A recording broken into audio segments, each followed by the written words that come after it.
दोस्तों नमस्कार, मैं हूं रोहित कौशिक और आप देख रहे हैं रोहित संवाद। मुजफ्फरनगर पुलिस द्वारा कांवड़ यात्रा के मार्गों पर खान पान की सामग्री बेचने वाले दुकानदारों और ठेले वालों को अपना नाम और पहचान लिखने के आदेश के बाद उत्तर प्रदेश सरकार ने अब इस आदेश को पूरे प्रदेश के लिए लागू कर दिया है।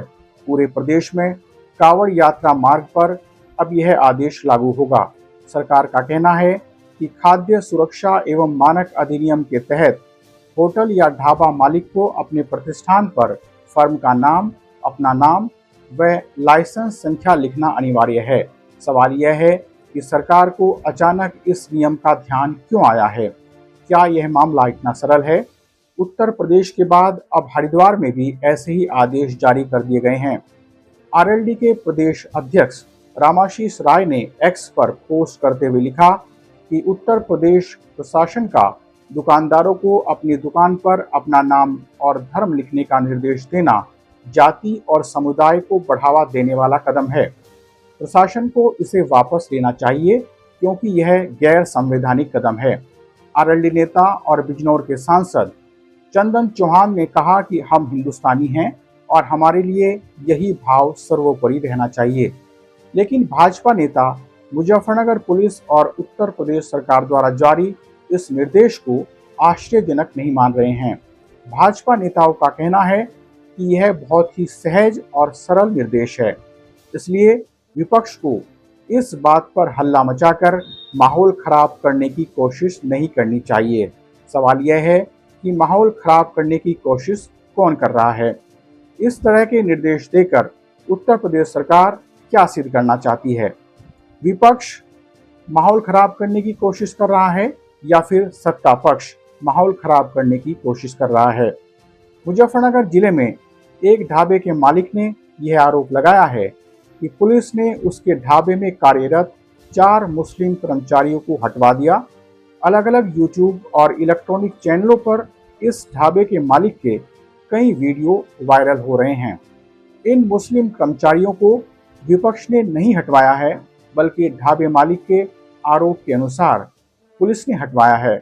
पुलिस के ऐसे क्रियाकलापों से समाज में विश्वास का माहौल पैदा होगा या अविश्वास का? निश्चित रूप से पुलिस की इस तरह की कार्रवाई से समाज में अविश्वास की स्थिति उत्पन्न होगी और माहौल खराब होने की संभावना ज्यादा होगी। भाजपा के नेता पुलिस की इस कार्रवाई को जिस सहज ढंग से समझा रहे हैं, उसके पीछे उनके भाव इतने सहज नहीं हैं।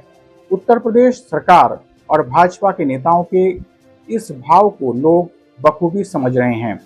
धार्मिक आधार पर दुकानों की पहचान करना असंवैधानिक भी है। कांवड़ यात्रा कोई पहली बार आयोजित नहीं हो रही है। कांवड़ यात्रा का आयोजन कई वर्षों से हो रहा है। फिर धार्मिक आधार पर दुकानदारों की पहचान करने का क्या औचित्य है? कहा जा रहा है कि कांवड़ यात्रा की शुचिता बरकरार रखना सबसे जरूरी है। क्या पुलिस और सरकार के इस कदम से ही कांवड़ यात्रा की शुचिता बरकरार रहेगी? सवाल यह है कि शुचिता का पैमाना क्या है?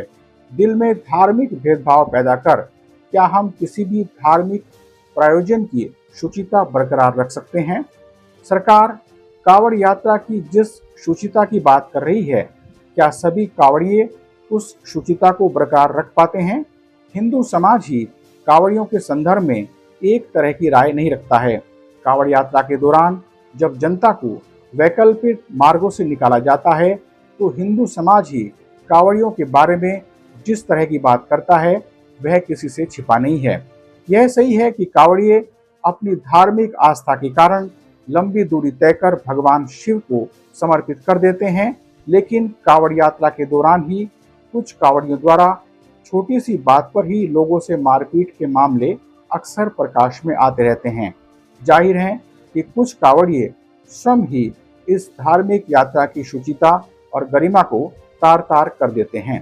दरअसल कुछ मुस्लिम भाई काफी समय से हिंदू नाम से अपने होटल और ढाबे चला रहे थे। शायद सरकार ने इसी कारण से ऐसा फरमान जारी कर दिया। सवाल यह है कि क्या ऐसा करना अपराध है? अगर सरकार इसे गलत मानती है तो ऐसे ढाबों के मालिकों को प्यार से समझाकर उनके ढाबों के नाम बदलवाए जा सकते थे, लेकिन इस कारण पूरे राज्य में ऐसा फरमान जारी कर देना एक तरह से सांप्रदायिकता को बढ़ावा देना है। फिल्मों के अनेक कलाकार जैसे दिलीप कुमार, मधुबाला, मीना कुमारी, माला सिन्हा और रीना राय मुस्लिम थे। क्या किसी ने उनके नाम पर आपत्ति जताई? मशहूर शायर रघुपति सहाय फिराक को अनेक लोग मुस्लिम समझते रहे। कई जगहों पर कांवड़ यात्रा में मुस्लिम भाइयों का सहयोग भी रहता है। दिल्ली में सीलमपुर के विधायक मतीन अहमद कांवड़ियों के लिए पंडाल लगाते थे। इस पंडाल में सारे इंतजाम मुस्लिम भाई ही करते थे। सरकार कांवड़ यात्रा की जिस शुचिता पर इतना ध्यान दे रही है, क्या वह शुचिता इतने वर्षों से बरकरार नहीं थी? यह किसी से छिपा नहीं है कि नाम के आधार पर पहचान करने का उद्देश्य धार्मिक है। धार्मिक आधार पर पहचान जानने की यह कोशिश सभ्य समाज के लिए बहुत ही शर्मनाक है। ऐसी कोशिश से समाज में धार्मिक विभाजन की संभावना बढ़ जाएगी। दुखद यह है कि कुछ यूट्यूब चैनल और पढ़े लिखे लोग भी इस फरमान को सही ठहरा रहे हैं। ऐसे फरमान हमारे समाज को पीछे धकेलने के लिए काफ़ी हैं। क्या हमारा समाज इस धार्मिक विभाजन के लिए तैयार है? बहरहाल आज रोहित संवाद में इतना ही। जल्दी ही मिलेंगे एक नए मुद्दे के साथ। नमस्कार।